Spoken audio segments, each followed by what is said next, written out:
Bem, boa tarde a todos, uma vez mais. Podemos então dar início à nossa audição no âmbito do grupo de trabalho das alterações à legislação laboral, no âmbito da agenda do trabalho digno. Temos hoje connosco, e desde já agradecemos a presença dos coordenadores para a elaboração do livro verde sobre o futuro do trabalho. Agradecer a presença da professora Teresa Coelho Moreira e do professor Dr. Guilherme Drey, que agradecemos, portanto, terem vindo a esta audição e os contributos que certamente aqui nos deixarão. Terão 10 minutos para uma intervenção inicial, depois passaremos aos grupos parlamentares para uma intervenção de, no máximo, 5 minutos, e depois devolveremos a palavra aos coordenadores do Livro Verde, no sentido de responderem, apelando à síntese e à capacidade de resposta às perguntas que aqui forem colocadas. E, portanto, de imediato darei a palavra, não sei se à professora, ou professor doutor Guilherme Drey, faça favor.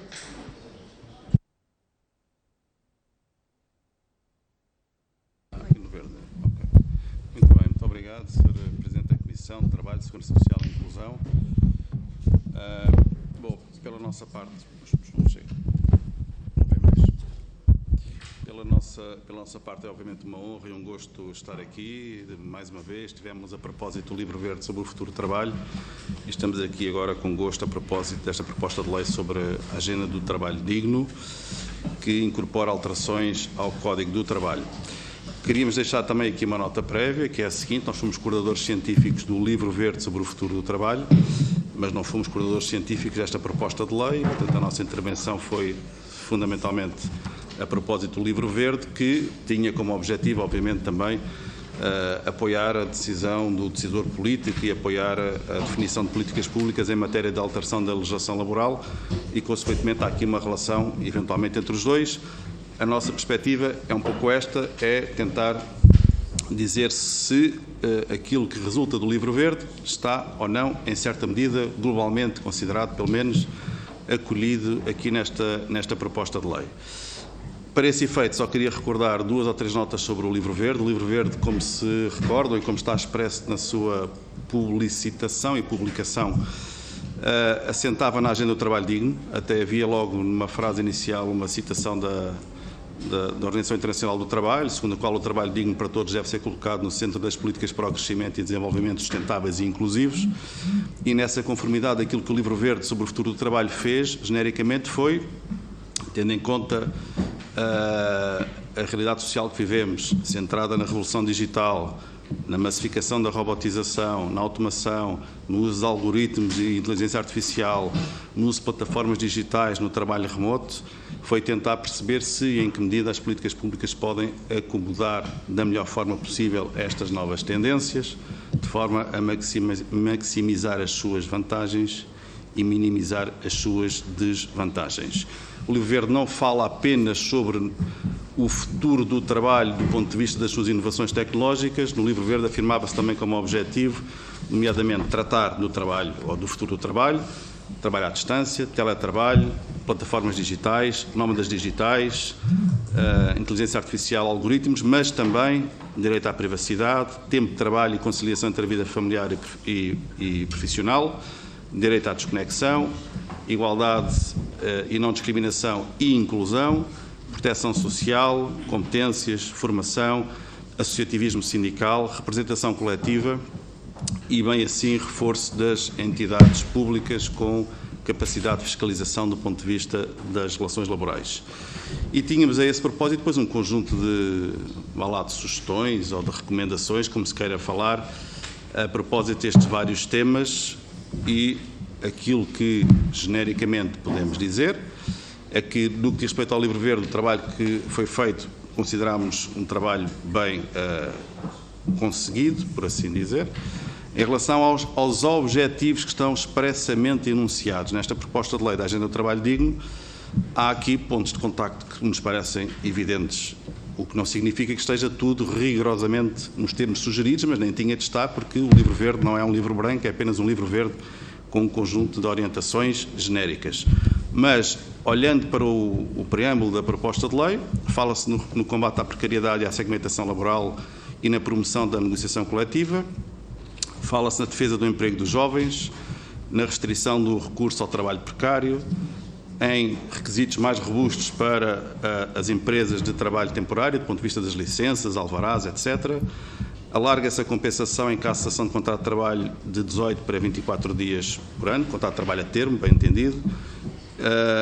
Reforçam-se os poderes de criminalização, por assim dizer, do trabalho não declarado e novas sanções acessórias para aqueles que praticam, por assim dizer, cedência de trabalhadores não declarados. Regulam-se as novas formas de prestação de trabalho na economia digital, nomeadamente nas plataformas digitais, criando-se uma nova presunção de laboralidade. Reforçam-se deveres de informação em matéria de igualdade e não discriminação quanto ao uso de algoritmos, inteligência artificial. Reforçam-se os incentivos à negociação coletiva, nomeadamente através de incentivos que têm a ver com acesso a apoios públicos. Alarga-se a contratação coletiva e a negociação coletiva a trabalhadores que são legalmente equiparados aos trabalhadores subordinados, que é também inovador, e algumas alterações em sede de arbitragem, nomeadamente arbitragem para efeitos de suspensão da denúncia em caso de fundamentação ou de ausência de fundamentação da denúncia ou em caso de uma fundamentação que porventura não seja totalmente clara. E reforçam-se os serviços públicos na área laboral e de segurança social. Tendo em conta que, do ponto de vista do teletrabalho, já houve uma intervenção legislativa, a Lei 83/2021, que também contempla o direito à desconexão, e tendo em conta que recentemente, já este mês de agosto, se não estou em erro, houve uma lei, a Lei 23/2017, que também criou o visto para trabalho remoto, genericamente considerando, parece-nos que há aqui uma correspondência global entre esta proposta e o Livro Verde. Senhora Professora. Muito boa tarde, muito obrigada pelo convite. Estamos aqui exatamente tal como o professor Guilherme Medraio já referiu, enquanto coordenadores científicos do Livro Verde sobre o futuro do trabalho 2021, é nessa qualidade que vou abordar, e continuando o que o Sr. Professor acabou de referir, na generalidade há a coincidência nestes pontos que acabou de referir, não quer dizer que depois, em alguns outros aspectos, não se tenha afastado do Livro Verde, tal como também o Sr. Professor disse, nós apontamos apenas linhas de reflexão para políticas públicas, mas eu gostaria de referir aqui, aliás, nós os dois gostaríamos de referir aqui, já tínhamos abordado essa questão, o afastamento relativamente ao Livro Verde, continuando até no seguimento dos pontos que foram tratados no Livro Verde. A seguir vem o trabalho nas plataformas digitais, a seguir ao teletrabalho, ao trabalho nas plataformas digitais, e o trabalho nas plataformas digitais há aqui um distanciamento do que estava no Livro Verde quanto a linhas de reflexão para políticas públicas, na parte da presunção da laboralidade, em que se defendia uma presunção, o estabelecimento de uma presunção de laboralidade entre quem presta atividade nas plataformas digitais e a plataforma digital. A proposta da agenda que está presente na Agenda do Trabalho Digno, no artigo 12A, não tem essa ligação apenas entre quem presta atividade na plataforma digital e a plataforma digital, mas cria um terceiro ente nessa mesma presunção, que está, conforme eu acabei de referir, não verte o que está no Livro Verde para o futuro do trabalho, e nós gostaríamos de salientar isto já aqui nesta primeira parte. Quanto aos algoritmos, creio que o que está na proposta de Agenda Trabalho Digno tem exatamente o dever de informação, o dever da transparência, que nos parece corresponder ao que está no Livro Verde. Na parte dos contratos de trabalho a termo, consoante o Sr. Professor Guilherme Medraio disse, e no combate à precariedade, há este aumento da compensação para 24 dias, e esperemos que aquela alteração, esta redação do artigo 344 seja alterada para os 24 dias serem aplicados a todos os contratos de trabalho a termo que caducam, e não apenas na redação que está. E também, possivelmente, há mais alterações a nível que podiam não corresponder exatamente exatamente na parte do trabalho temporário, e o professor Guilherme Drey também iria referir isso, mas dentro dos 10 minutos que temos não sobra assim tanto, mas uma alteração de redação que equiparar exatamente a forma de redação que está nos contratos de trabalho a termo para a parte dos contratos de trabalho temporário neste combate à precariedade que está lá assinalado. Por outro lado, também a nível da negociação coletiva consideramos que está de acordo com o que nós tínhamos defendido nas linhas de reflexão para políticas públicas no Livro Verde. Há aqui, e se me permitem voltar a esta presunção e olhando para a presunção, para além de ter esta alteração do que está no Livro Verde, a forma também, a própria redação do artigo 12A, nos índices também não reflete bem o que nós tínhamos nas linhas de reflexão para políticas públicas do Livro Verde, assim como a própria noção de plataforma digital que é elencada neste artigo 12A da Agenda do Trabalho Digno. E as palavras finais, os 30 segundos finais, se o professor Guilherme Drey quiser dizer alguma coisa, e muito obrigada por estes 10 minutos. Não, nada a acrescentar, eventualmente só concretizar esta questão do contrato de trabalho a termo e do trabalho temporário. Trata-se da proibição de sucessão de contratos. No caso do artigo 143, a nova redação diz que é proibida a sucessão de contratos de trabalho a termo no mesmo posto de trabalho ou atividade, e no correspondente artigo 179 só se fala no mesmo posto de trabalho e não se diz atividade. E, eventualmente haverá aqui uma correspondência que faz sentido fazer-se. E quanto ao resto, agora estamos obviamente ao dispor para responder a questões. Muito obrigado, Teresa. Srs. Professores, muito obrigado. Em nome do Grupo de Trabalho, passaria então de imediato, depois da intervenção dos Srs. Coordenadores, a palavra ao Grupo Parlamentar do Partido Socialista, dando a palavra ao Sr. Deputado Sérgio Monte. Muito boa tarde a todas e a todos. Muito obrigado, Sr. Presidente.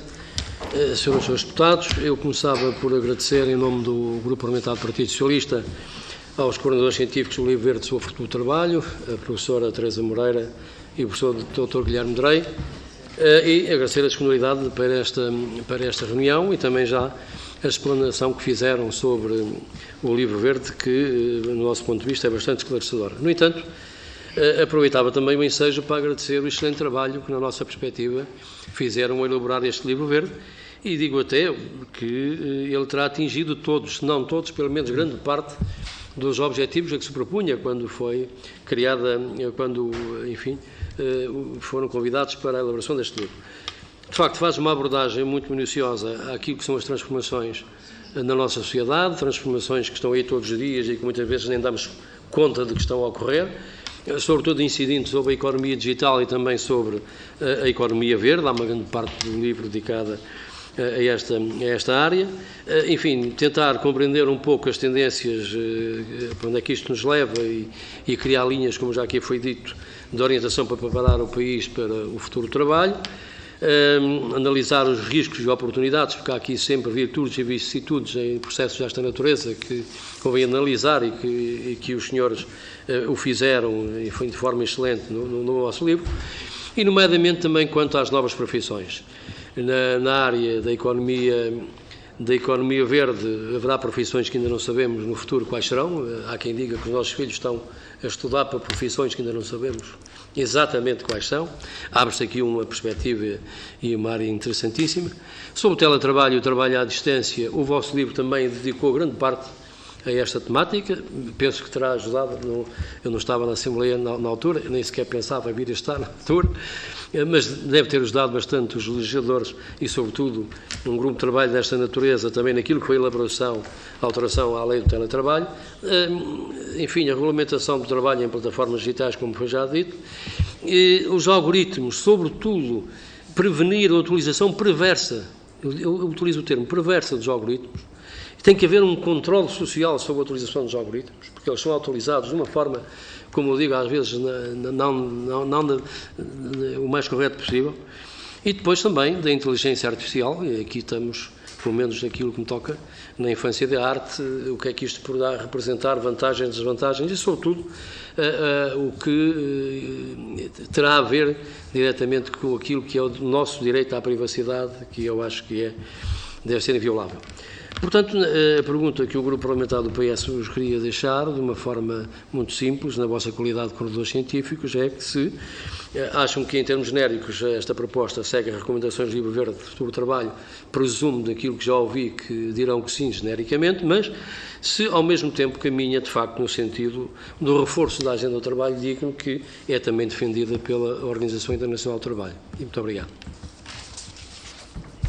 Sr. Deputado Sérgio Monte, muito obrigado pela intervenção. Passaria então ao Grupo Parlamentar do PST, dando a palavra à Sra. Deputada Clara Marques Mendes.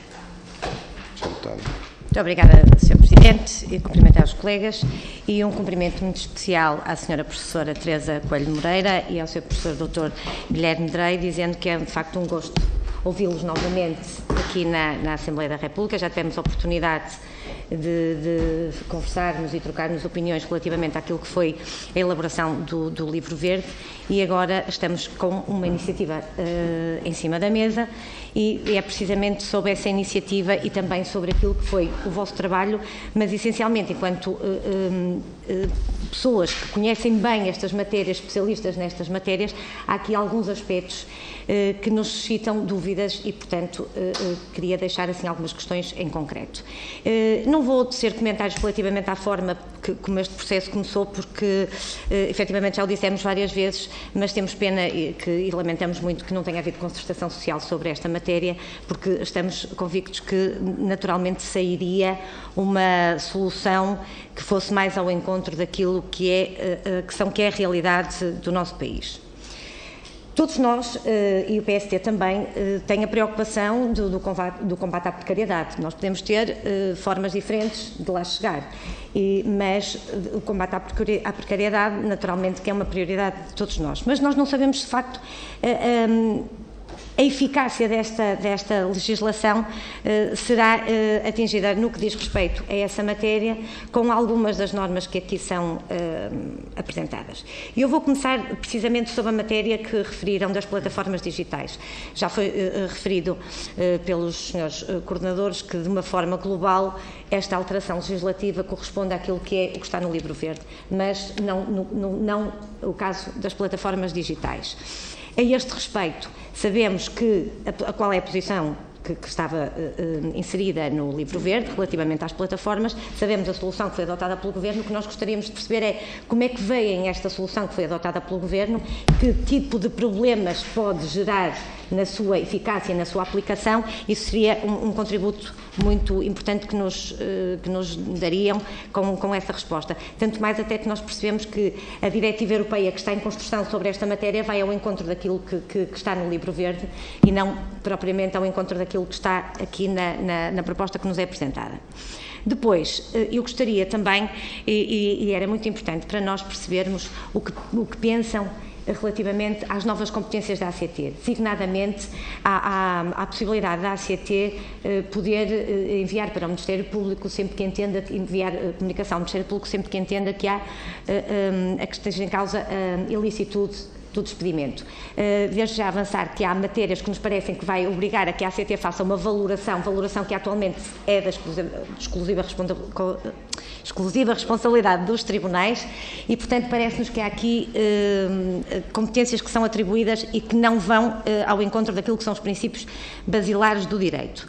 Depois, há aqui uma questão também muito em concreto relativamente ao trabalho temporário e à questão da nulidade do contrato de trabalho temporário quando este for celebrado com uma empresa de trabalho temporário sem licença. Diz a lei que o contrato de utilização é nulo e que se considera que o contrato com o utilizador passa a ser um contrato sem termo. Ora, parece-nos que aqui também vai completamente ao arrepio daquilo que são os princípios do direito, designadamente os princípios da nulidade de um contrato. E gostaria também ainda de colocar aqui uma outra questão relativamente ao período experimental. É que eu não sei se a solução que é encontrada no artigo 112 relativamente ao período experimental, se de facto vai resolver algum problema e, de certa forma, se vai ao encontro daquilo que é o princípio do período experimental. O período experimental, todos sabemos que é um período que é criado para perceber se há uma adaptação entre empregador e trabalhador e vice-versa, e, portanto, o que aqui nos suscita algumas dúvidas é o facto de dizer que esse período experimental pode ser reduzido ou excluído nas situações em que um trabalhador tenha um contrato com duração superior a 90 dias com outro empregador. Ora, não era esta a filosofia que foi, na altura que foi consagrado o período experimental, não era esta a filosofia, porque tinha em conta precisamente a relação entre aquele trabalhador e aquele empregador, e portanto, é afastado essa premissa inicial e, portanto, nós gostaríamos de ouvir sobre esta matéria. E por fim, e não tendo muito mais a acrescentar, aliás, teríamos muito a perguntar, mas os 5 minutos que nos são dados não permitem tudo, nós, sem querer, de certa forma, abusar da vossa boa vontade, se pudessem enviar-nos alguns contributos por escrito que entendessem relevantes para melhorar aquilo que é esta proposta legislativa, nós naturalmente agradecemos. E mais uma vez, muito obrigada pela disponibilidade para estarem aqui connosco. Muito obrigada. Senhora Deputada Clara Marques Mendes, muito obrigado pela intervenção. Eu passaria então a palavra ao Grupo Parlamentar do Partido Comunista Português, ao Sr. Deputado Alfredo Maia.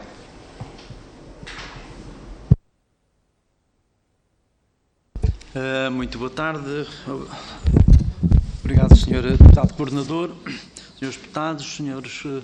Convidados, ilustres autores do livro, coordenadores científicos do Livro Verde sobre o futuro do trabalho. Eu gostaria os escutei com muita atenção e gostaria de colocar algumas questões para as quais, enfim, pedia alguma reflexão também da vossa parte, designadamente em relação às alterações relativas ao teletrabalho. Desde logo identificar se sim ou não há aqui um risco de transferência de encargos do empregador para o trabalhador, na medida em que a empresa passa a ter a faculdade de economizar em espaço em termos do seu local de trabalho. A reflexão que fizeram relativamente aos riscos para a própria organização do trabalho, até no sentido da entreajuda entre trabalhadores para resolver problemas concretos, e essa questão coloca-se muito até nas profissões intelectuais e coloca-se até de forma muito intensa nas profissões intelectuais, onde é necessário a troca de impressões, a partilha de conhecimentos que, por muito que se esforcem as tecnologias de informação e comunicação, não resolvem, muitas vezes, em tempo útil. Já agora também identificar aquilo que para nós constitui um risco em termos da própria organização dos trabalhadores, quer em termos da atividade sindical, quer em termos das comissões de trabalhadores. Por outro lado, gostaria também que refletissem sobre se sim ou não esta é uma oportunidade para revisitarmos a duração das jornadas de trabalho e designadamente com o objetivo que, nomeadamente, o PCP tem de promover a redução dos horários para as 35 horas semanais.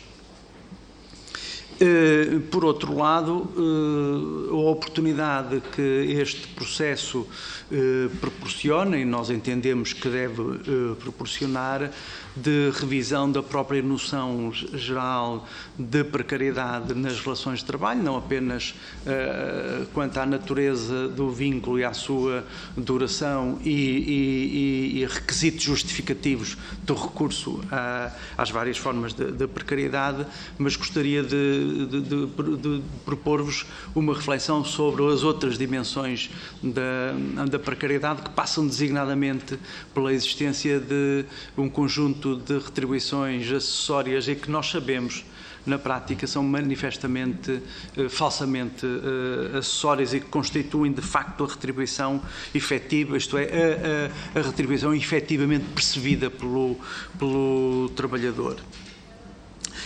Por outro lado, e estou quase a concluir, relativamente à opinião que têm sobre as justificações que hoje em dia existem para o regime cada vez mais existente da elaboração contínua e, portanto, a imposição de regime de trabalho por turnos, em que medida em que isto pode ser, por um lado, evitado, na medida em que há setores em que manifestamente estes regimes não são necessários, e que se pode evitar a penosidade extraordinária que o regime de trabalho por turnos representa para os trabalhadores. Vou concluir com uma última questão e que tem a ver, no fundo, e se quisermos ir ao ponto essencial, com a melhor redistribuição da riqueza e que tem a ver com os ganhos de produtividade que as transformações da economia assente no capital e no conhecimento intensivo representam, não é? De que modo é que, do vosso ponto de vista, estes ganhos de produtividade podem ser melhor distribuídos, portanto, designadamente para o fator de trabalho. Muito obrigado. Sr. Deputado Alfredo Maia, muito obrigado pela sua intervenção. Passaria então agora por uma intervenção final ao grupo parlamentar do Bloco de Esquerda, dando a palavra ao Sr. Deputado José Soeiro. Muito obrigado, Sr. Deputado Coordenador. Queria também cumprimentar o professor Dr. Guilherme Andrei e a professora doutora Teresa Coelho Moreira e saudar mais uma vez pelo documento que produziram, o Livro Verde sobre o Futuro do Trabalho. É um documento que é muito importante e que penso que enquadrou o debate sobre vários dos temas que estão agora a ser legislados e que já foram também, nomeadamente na legislação sobre o teletrabalho. Não vou alongar muito, mas na legislação sobre o teletrabalho creio que já está a haver em algumas normas interpretações bizarras da própria lei. Por exemplo, a própria Direção-Geral da Administração Pública, do Emprego Público, procurou esvaziar a aplicação do dever de desconexão, e insisto, é o dever de desconexão que nós quisemos consagrar na lei, mais do que um direito à desconexão, é um dever de abstenção de contacto das entidades empregadoras, e não sei se terão tido a oportunidade de ler essa orientação, essas perguntas e respostas da DGAEP, que aliás já mereceram um comentário do professor Leal Amado, comentário crítico, porque precisamente põe em causa o objetivo e o fundamento da lei, dizendo não, podem contactar fora do horário de trabalho, desde que não obriguem o trabalhador a fora do horário de trabalho a executar tarefas. Ora, o objetivo do dever de desconexão não era esse, como é evidente, isto é uma forma de prolongar os horários de trabalho. E o mesmo sobre a distribuição dos contactos, e coloco isso porque isso se põe noutros contextos, a distribuição dos contactos aos trabalhadores. Nós, na lei do teletrabalho, colocamos, agora não tenho aqui o artigo, mas que um dos deveres do empregador era facultar uma lista de contactos dos trabalhadores às organizações que os representam, para poderem contactar os trabalhadores que estão em teletrabalho. Ora, a interpretação de algumas entidades empregadoras, nomeadamente do setor público, a RTP é um exemplo, nós damos uma lista de contacto que nós organizamos. E, portanto, a RT, se quiserem, mandam para nós e nós fazemos distribuir pela nossa lista de contacto. Não podendo, as organizações dos trabalhadores saber realmente quem é que está em teletrabalho, 2, estabelecer uma relação direta com os trabalhadores que entendam, e até não apenas em conjunto, e tendo que ter as suas comunicações intermediadas por uma lista que é tutelada e organizada pelo empregador. Isto não nos parece ser correspondente com o espírito da lei, e é uma questão que põe em causa, porque tem vindo a ser muito utilizado o argumento da proteção de dados para impedir o exercício, ou para dificultar, para obstaculizar ao exercício da liberdade sindical e de contacto entre trabalhadores. Eu creio que isto é uma questão importante para o futuro do trabalho. Sobre as plataformas, e é sobretudo sobre isto que queria falar, de facto, o Livro Verde sobre o futuro do trabalho abriu a porta ao reconhecimento de contratos de trabalho entre os trabalhadores das plataformas. Foi extraordinariamente importante esse sinal que foi dado pelo Livro Verde. Era um sinal, de resto, em coerência com a jurisprudência internacional e em sintonia com a diretiva europeia que está a ser preparado. E, portanto, foi um sinal muito importante e que tinha todo esse respaldo do movimento jurisprudencial e também da discussão da diretiva, que ainda não existe, mas que vai nesse sentido. Aliás, a própria Inspetora-Geral do Trabalho esteve aqui há não muito tempo a, por um lado, subscrever a visão que aparece no livro verde do trabalho e que está a ser trabalhada na diretiva, e dizendo que a proposta que estava agora nesta última proposta de lei do Governo estava em contradição com a jurisprudência, com a discussão que está a ser feita na diretiva e que a Inspetora-Geral acompanha pelas suas próprias funções, e queria dificultar o reconhecimento dos contratos de trabalho. E isto é importantíssimo, porque há uma diretiva, há uma jurisprudência, há um livro verde feito por especialistas no direito do trabalho, e há a própria Inspetora-Geral, que é nomeada pelo Governo, é insuspeita de ser enfim, de qualquer questão, a dizer esta solução não está em coerência e vai dificultar e não facilitar. Na verdade, havia também um compromisso do Governo, traduzido numa proposta de lei que foi publicada em Boletim do Trabalho e do Emprego, e que plasmava o que estava no livro verde do futuro do trabalho. Portanto, havia um compromisso público do Governo do Partido Socialista, há um documento que foi publicado no Boletim de Trabalho e Emprego, estava tudo no sentido do reconhecimento da relação laboral entre o trabalhador e a plataforma, mas sem explicação, de facto, entre a primeira versão e a segunda versão, foi introduzida essa figura inusitada e bizarra do intermediário, correspondendo a pretensões que são sabidas, que são as pretensões das multinacionais, das plataformas, para, precisamente, ao meter este terceiro ente, para utilizar a expressão da professora Teresa, invisibilizar juridicamente a relação de subordinação entre o trabalhador e a própria plataforma e, portanto, subtrair as responsabilidades, as responsabilidades empregatícias às plataformas. Parece-nos que era muito importante insistir sobre isto e se pudessem desenvolver isto, porque na nossa perspectiva, e creio que estaremos em sintonia, esta exportação da solução da lei do TVDE, que punha o operador. Atualmente não há contratos no TVDE. Ontem estive numa reunião, o deputado Nuno também estive numa reunião, eu já vou terminar, peço-lhe só mais 30 segundos. Estive numa reunião em que os responsáveis, os operadores da TVDE diziam, não, nós não fazemos contratos, os nossos trabalhadores é tudo ou informal ou recibo verde. E eram os empregadores que falavam. Uma das razões, diziam eles, uma das razões que nós não fazemos contratos é que nós não temos poder, porque se o aplicativo desconecta o trabalhador, nós temos um contrato, mas são os outros que os despedem, é a plataforma que o avalia. E, portanto, para nós, eles não são nossos trabalhadores. Só que a lei foi pôr essa entidade intermediária nos TVDEs. Isto é um modelo absolutamente perverso. E, portanto, verdadeiramente, o instrumento de trabalho, parece-nos, é o algoritmo.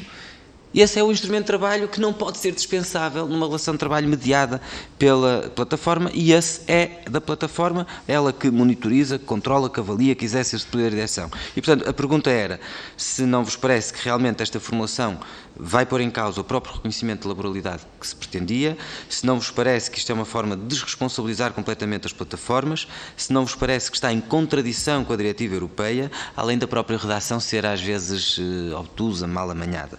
E queria saudar a professora Teresa pelo alerta, que foi muito importante, e isto digo em nome do Bloco de Esquerda, mas creio que posso dizer em nome do Parlamento, foi muito importante o alerta que a professora Teresa fez com outros juristas sobre a questão da compensação. Porque ninguém tinha falado disso, ninguém tinha reparado nisso, mas é uma coisa que faz toda a diferença. E, portanto, ainda bem que há uma sociedade civil e uma academia atenta para que o trabalho do Parlamento possa ser feito e isso possa ser corrigido. Sr. Deputado Jassueiro, obrigado pela sua intervenção. Vamos então passar a palavra aos seus coordenadores do Livro Verde. Não sei quem é que quer começar. Professor Guilherme Moreira. Professora Teresa. Professora Teresa Coelho Moreira. Muito obrigada, Presidente. Muito obrigada por todas as questões e pelas palavras dirigidas, aliás, para nós, os dois. Obviamente nós vamos dividir aqui um pouco as questões, ainda por cima só temos os 10 minutos, por isso vamos tentar dividir aqui um pouco as questões. Algumas são comuns, se me permitirem dizer assim, as preocupações são comuns e por isso responderei de acordo com essas que serão comuns. Quanto à primeira questão, desde logo ao Sr. Deputado Sérgio Monte, a questão dos algoritmos, mas acho que perpassa um pouco pouco também outras questões que foram colocadas.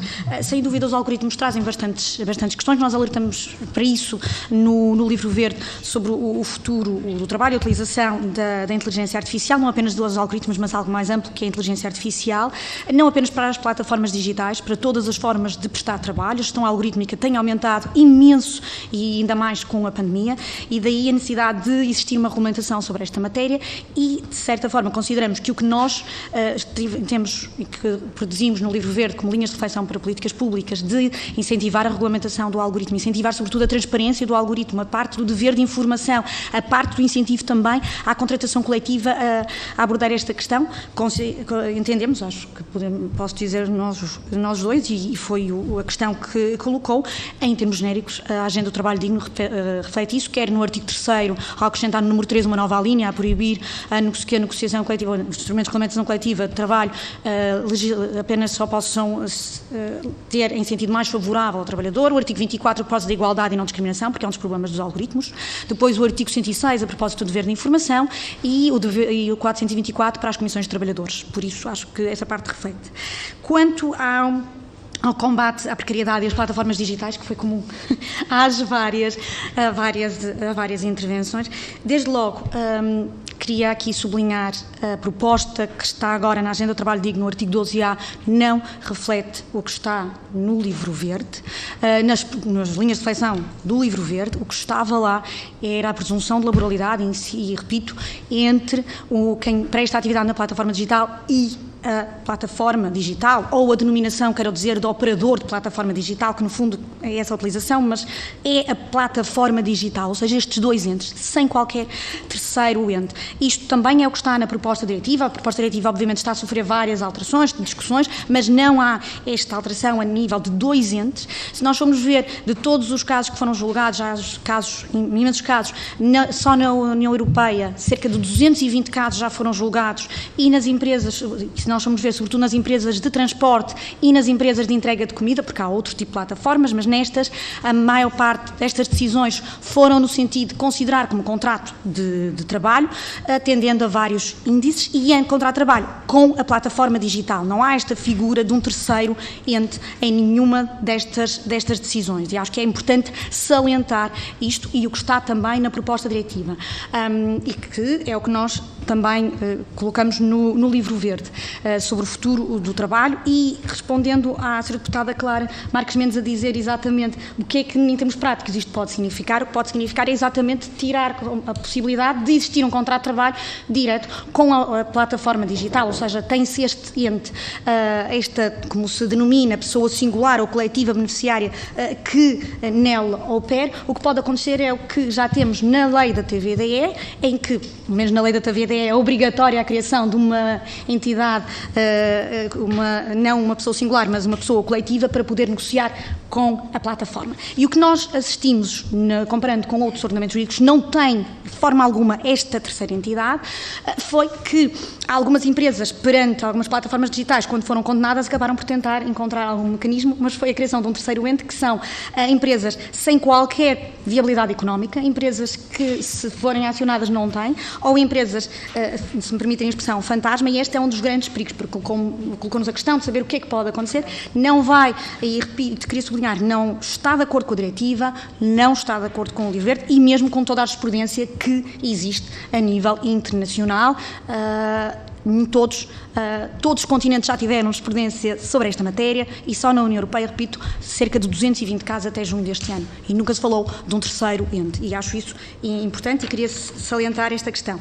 Por último, só para responder também a questão do teletrabalho, do Sr. Deputado José Soeiro, também o Sr. Deputado Alfredo Maia terem colocado a questão do teletrabalho, eu queria referir que nós, no livro verde, uma das linhas de reflexão para políticas públicas era exatamente a consagração, não de um direito à desconexão, mas de um dever à desconexão, e por isso está vertido neste dever de abstenção, e parece-nos que, claramente, a interpretação que tem sido feita e que já foi vertida exatamente na GAEP, de que é possível enviar contacto desde que a pessoa não tenha de o aceder, desvirtua o que é este dever de abstenção, que está consagrado no artigo 199 e já estou nos 5 minutos, por isso, para terminar, quanto à distribuição dos contactos, também nós tínhamos isto na linha de reflexões para políticas públicas no Livro Verde, e a Lei de Proteção de Dados Pessoais e o Regulamento Geral de Proteção de Dados Pessoais não me parece que possa servir de desculpa para não fornecer algo que é um direito fundamental, e até pelo próprio artigo 6º,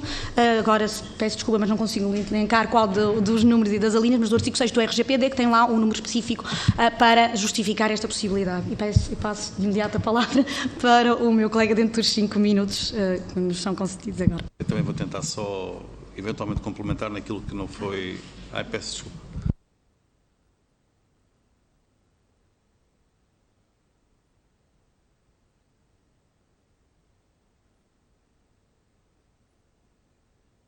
Obrigadíssimo.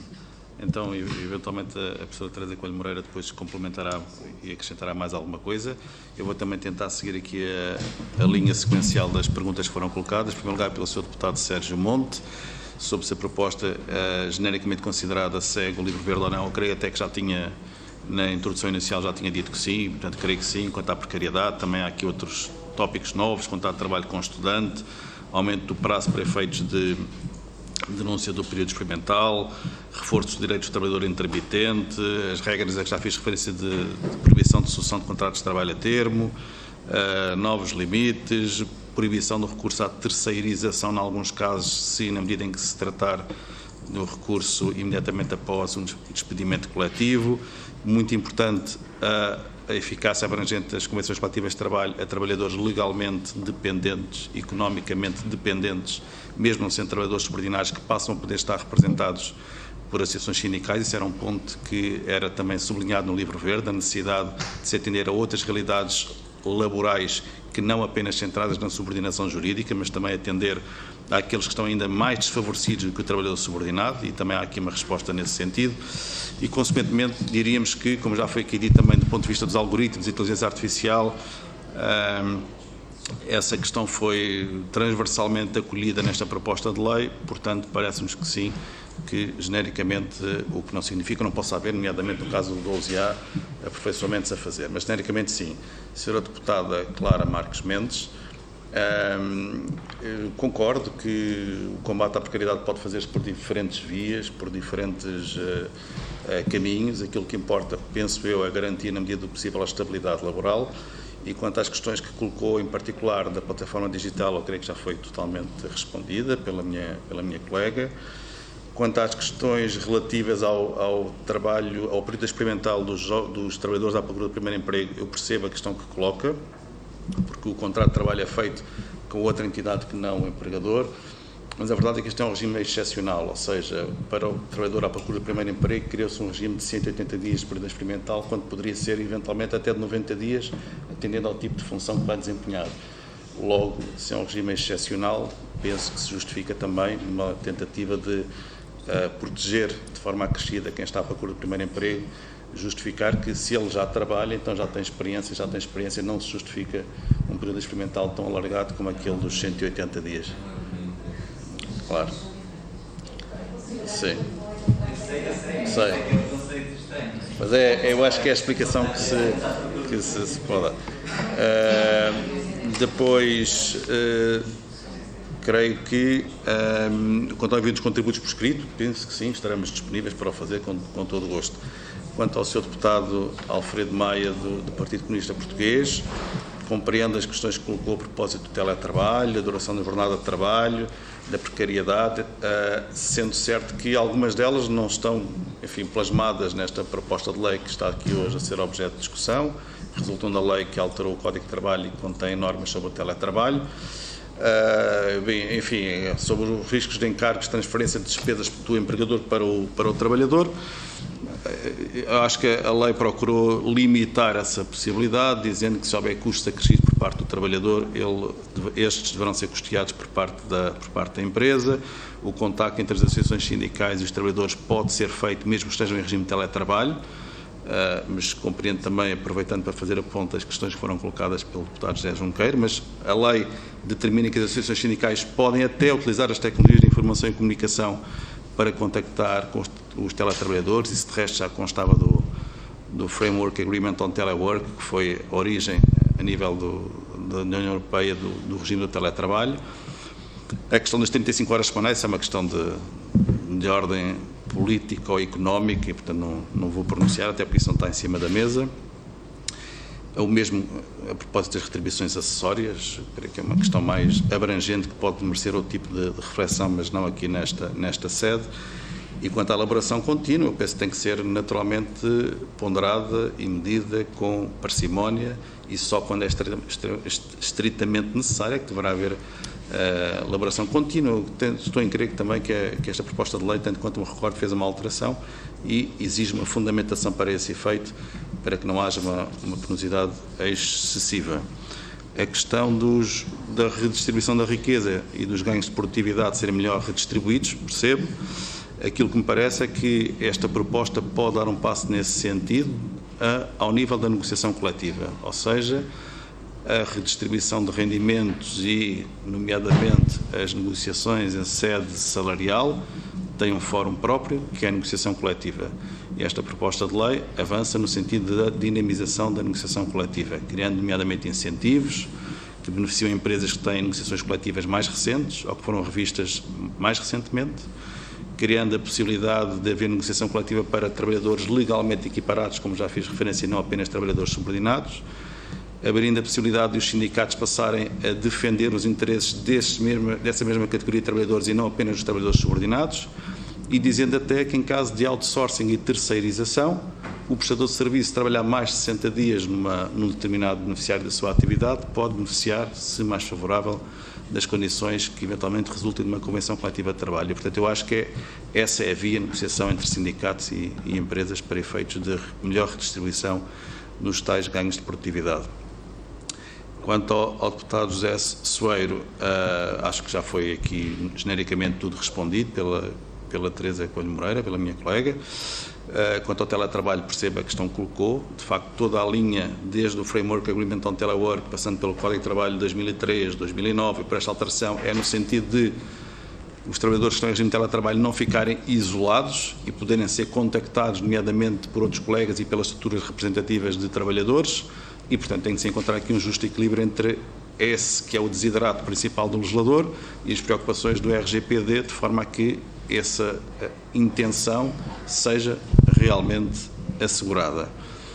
O mesmo quanto à questão do dever de abstenção de contacto, não tenho nada a acrescentar ao que foi dito. Se a intenção foi essa, eu acho que existe para ser cumprida, como é evidente. Eu não conheço o caso concreto, também não vou pronunciar. E quanto às plataformas, eu acho que já foi dito, a única coisa que acrescentaria é que, independentemente da solução que venha a ser levada a efeito ou pelo Governo ou pela Assembleia da República, que é quem vai aprovar, a Assembleia da República, sem dúvida. Pronto, fez a proposta de lei, eventualmente pode, enfim, juntamente com a Assembleia da República, tentar alterar, mas não faço ideia. Seja como for, eu diria que, independentemente da solução de fundo, que de facto foi alterada, é absolutamente inquestionável, relativamente ao que constava do Livro Verde e relativamente àquilo que foi até publicado, como disse bem, no BTE, penso que é o 33, não é, de outubro de 2021. A verdade é que mesmo esta redação, do ponto de vista formal, tem aqui algumas deficiências de redação que, pelo menos isso, deveriam ser tidas em consideração, mesmo que a solução, e eu não vou, por exemplo, no 12A número 1, diz na parte final, características, os índices, identificadas em cada um dos seguintes âmbitos, mas só há um âmbito. Na anterior proposta havia dois âmbitos, dois núcleos de indícios na relação entre o prestador da atividade e a plataforma, entre a plataforma e o beneficiário final, havia dois âmbitos e, portanto, fazia sentido esta frase. Agora só há um e a frase manteve-se, deve ser corrigida. O número 2, por exemplo, é de difícil compreensão, porque diz que é operador de plataforma a pessoa singular que executa a operação no âmbito da plataforma. Não, o operador de plataforma é o operador de plataforma, não é quem trabalha no âmbito da plataforma. Portanto, este número 2 também não está, por assim dizer, rigorosamente bem redigido. E o próprio número 3, penso que é desnecessário, mesmo no pressuposto de que existia ou pode existir o intermediário, este número 3 apenas repetiria o que está no número 1. Mas a questão de fundo é, obviamente, saber se o intermediário, sim ou não, se deve aqui aparecer, e eu penso que quanto a isso já foi aqui dito o que deveria ser dito. E pronto, eu pela minha parte, para já, pelo menos, não tenho nada a acrescentar, mas sei se a minha colega, a professora Teresa Coelho Moreira. Professor, não sei se... Não, exatamente.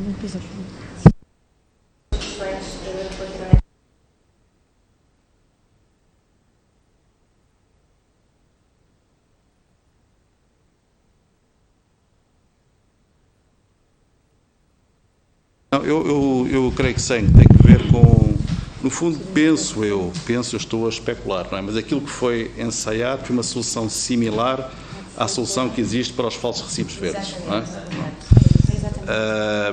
Mas eu percebo o ponto de vista da senhora deputada, que em bom rigor, quem declara a ilicitude de um despedimento são os tribunais, percebo.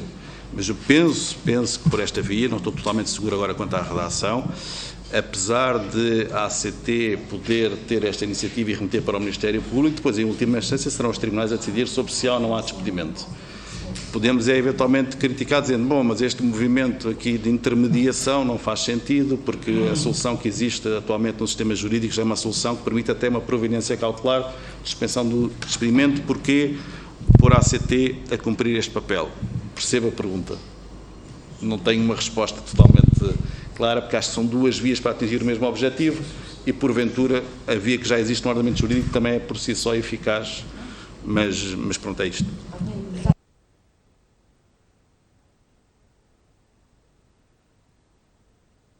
Peço desculpa porque também estou agradecida. Concordo inteiramente com o que o professor Guilherme Neralho disse, porque nós já temos essa solução e esta é uma via, pode criticar-se ou não, mas eu acho que positiva esta possibilidade.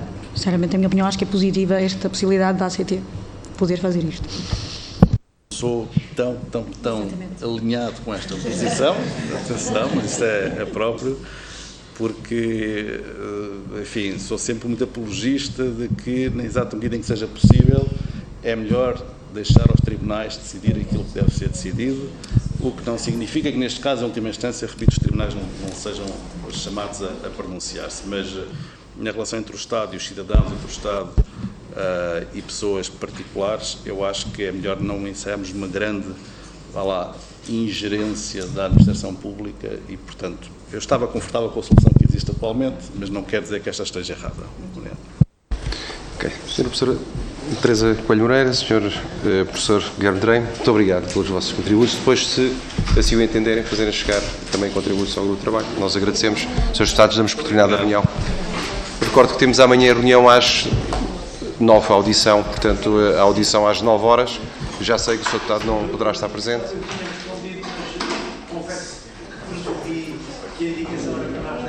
E às 9 horas.